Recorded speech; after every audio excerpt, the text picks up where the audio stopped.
Hey guys, thank you for clicking on this video. This is a first impressions using the Cantu Grapeseed strengthening range for a wash and go. If you want to find out why I ended up putting this wash and go up into a puff on day one, then stay tuned. Okay, so starting off on freshly washed hair, I used the Cantu Grapeseed shampoo and conditioner.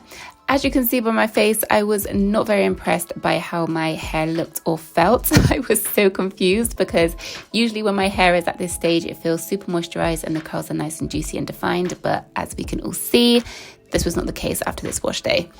Anyway, on to the moisturizing and styling products. Firstly, I use the Cantu Grapeseed leave-in conditioner.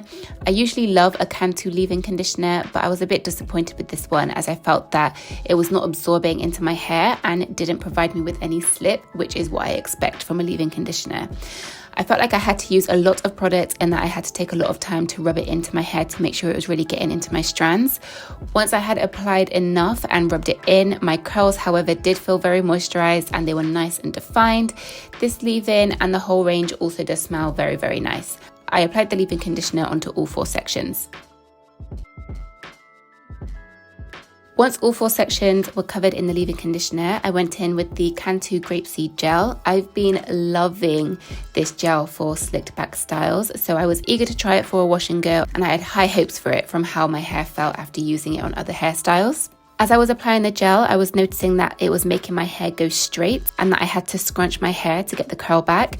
With my texture hair, I've never had to do this before. My curls are quite small and quite strong and they usually just bounce back no matter the strength of the gel. So I wasn't sure how I felt about that. I wasn't sure whether this was a good or a bad thing.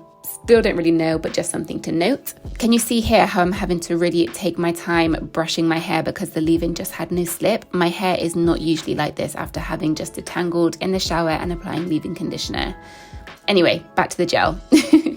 Another thing I had noticed is that when I was applying the gel, my hair had tiny, tiny little white dots, which you can kind of see here, but the camera didn't pick it up as much as what you could see it in real life. As I was applying, I was thinking to myself, if this combo makes my hair flaky, I swear to God, I was getting ready to be mad.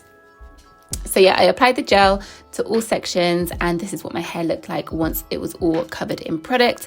I shook my hair out a little bit to separate the curls and then I air dried until the following day.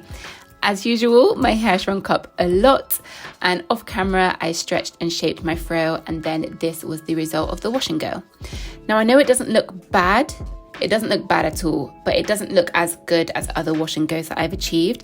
I also didn't really like how my hair felt. It was not soft and bouncy. It felt quite crunchy and stiff, which is not what I want my hair to feel like. There was also some frizz in some areas and undefined curls, which is not what my hair usually looks like on day one. I played around with it for a little while to see if I could make it work, but I don't know, I just wasn't feeling it, so I ended up putting it up into a puff, unfortunately. I won't be using these products again for a wash and go. However, I have kept the gel as I do really love it for slicked back styles, as I mentioned, and I do still want to try the curl cream from this range, so I will keep you posted on my experimenting with that. Let me know what other wash and go combos you want me to experiment with. Thanks for watching. I hope you found this helpful. Make sure you're subscribed if you like my videos and I will see you next week. Bye.